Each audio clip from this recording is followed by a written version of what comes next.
तेबे एते कोटीर मालिक बॉलीवुड सुपरस्टार प्रभास। तेबे प्रभास को नहीं एबे बहुत कल्पना जल्पना लगी रहुछि। एते कोटीर मालिक सुपरस्टार प्रभास एते कोटी टंका सेमानक पाखरे केमिति आसिला ए नै बॉलीवुड एवं टॉलीवुड अभिनेता माने मध्य चकित होउछंती। जेतेबेले सफलतार कथा आसे सेतेबेले सुपरस्टार प्रभास का नाम मध्य सामना को आसे। जड़े तेलुगु चलचित्र अभिनेता भावे क्यारियर आरंभ करथिबा प्रभास एबे जड़े पैन इंडिया स्टार।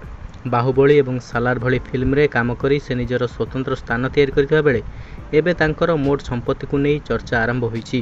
कहा जाउछि जे प्रभास मोट 241 कोटी टंकार मालिक अटंती। बाहुबली फिल्म रिलीज हेबा परठारु तांको संपत्ति बढ़िथिला बोली मध्य कहा जाउछि। कौतूहलर विषय होउछि जे बाहुबली पूर्वरु प्रभास को मोट संपत्तिर मूल्य प्राय 26 कोटी टंका थिला। एमिति कि बाहुबली फिल्मटी भल आय करथिले भी कम पारिश्रमिक नैथिले प्रभास। तेबे बाहुबली रिलीज हेबा परे तांकर लोकप्रियता बढ़िबा आरंभ होइतिला। प्रभास को पेशादार जीवन को देखा गले कल्कि 2829 एडी सिनेमा रे प्रथम थर पई बॉलीवुड रो डिम्पल गर्ल दीपिका पादुकोण सह स्क्रीनिंग करिवे साउथ अभिनेता सुपरस्टार प्रभास। यार निर्देशना देइचंती नाग अश्विनी। उक्त सिनेमा रे प्रभास एवं दीपिका व्यतीत बिग बी अमिताभ बच्चन को मध्य एक गुरुत्वपूर्ण भूमिका रे दर्शक देखा पाइबे। प्रभास और दीपिका अभिनीत यह सिनेमा 400 कोटी टंकार बजेट रे तैयारी करा जाउछि।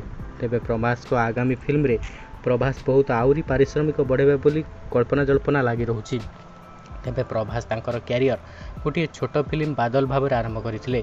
प्रभास जेतेबेले तेलुगु चलचित्र रे एंट्री कले सेतेबेले एते ना कमी पारि नथिले, किंतु गोटिए परे गोटिए सफलता प्रभास को फिल्म को बहुत बड़ बड़ सफलता आनीदेला। प्रभास एबे गोटिए फिल्म पिछा 100 रु 150 कोटी टंका चार्ज करुछंती। आगो को आसिबाकु जाउथिबा तांकर बहुत बड़ बड़ फिल्म मध्यरु प्रभास मध्य 100 कोटी टंका इनकम करि पारंती बोली प्रशासक मत दैछंती। किंतु प्रभास पैन इंडिया स्टार भाबे इंडियन सिनेमा रे बहुत ना मध्य कमै सारिछंती।